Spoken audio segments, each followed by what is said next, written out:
The next landmark in her baby journal, purely for educational purposes, not because she was a doting mother, was when he first said mama. Arthur, mama! Alice thought, he said mama. She made him say it again and again to be sure. Reynolds sulked because Art said mama before Dada.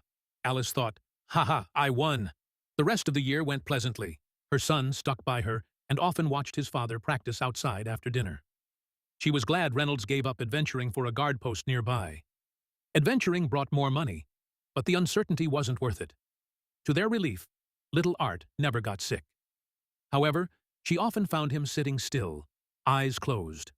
At first, she thought he was having trouble relieving himself, but checks proved otherwise. Alice thought, how strange. I didn't know how to really make it out. I thought babies his age were supposed to be energetic, but after his episodes of escaping to the study room, he seemed to spend a lot of time sitting still, almost meditating. She was worried initially, but although it happened a couple of times a day, it only lasted minutes, and Art seemed strangely happy afterwards. The way he held his arms up made her just want to gobble him up. Alice thought, not a doting mother. Arthur Lewin's perspective.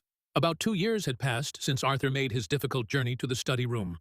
Since then, he had been constantly trying to gather the little bits of mana spread out in his body and focus it to form a mana core.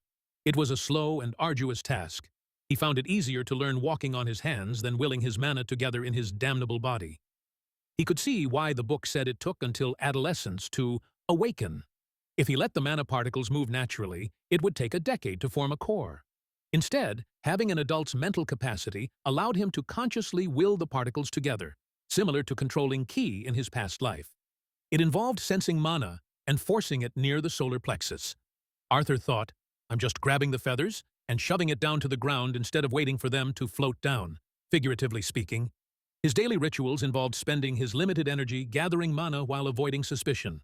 His father seemed to think throwing a child high in the air was enjoyable. When mana reinforced Reynolds' arms, throwing Arthur like a projectile only induced nausea and a fear of heights.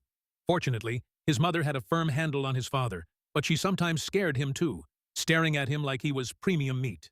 He adapted by talking in simple sentences. After first saying, Mama, for more food, Alice almost burst into tears. Arthur thought, it's been a long time since I received this sort of motherly affection. He limited his speech to get points across, no grammar needed. Besides that, his training pace was slow but strenuous.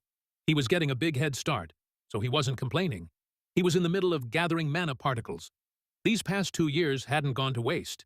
He had finally gathered all his mana into his solar plexus and was condensing it into a mana core when, boom!